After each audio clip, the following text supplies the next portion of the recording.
Hey, welcome back to the Bub. This is video 4 in the series on bottling. I'm going to be bottling my Little Red Express IPA, brand new recipe I talked about earlier on. We talked about sterilization and clean the bottle, so we're set up and we're ready to go. Now we got to create a siphon.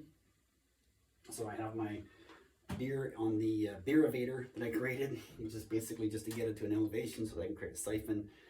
We have the siphon tube, and this is just a little valve in the end of the little tube here, so that when you start bottling, the beer comes into your bottles.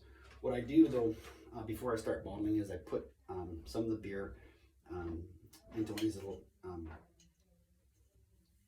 tubes here. So a couple of reasons.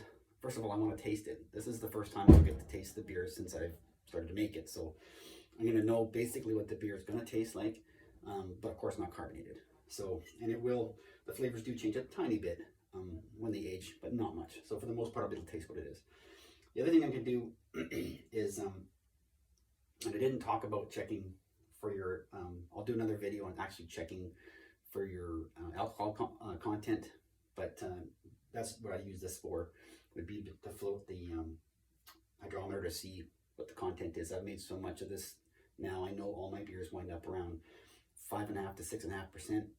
They don't vary based on my recipes, so I don't check every time.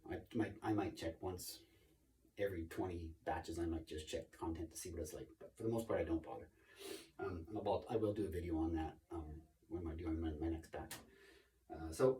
But like I said, I want to be able to check it. The other thing I wanted to look at is the color, you know, what kind of color I'm getting at it. So I'm just going to get this in the air, and then we'll start boiling. My grandkids love this.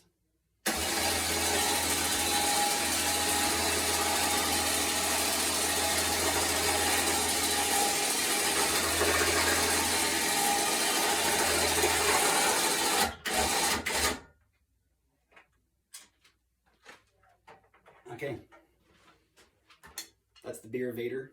So I'm going to get my siphon started, and I'm going to start bottling and start capping, and I'll do another short video on that once I kind of get the process going.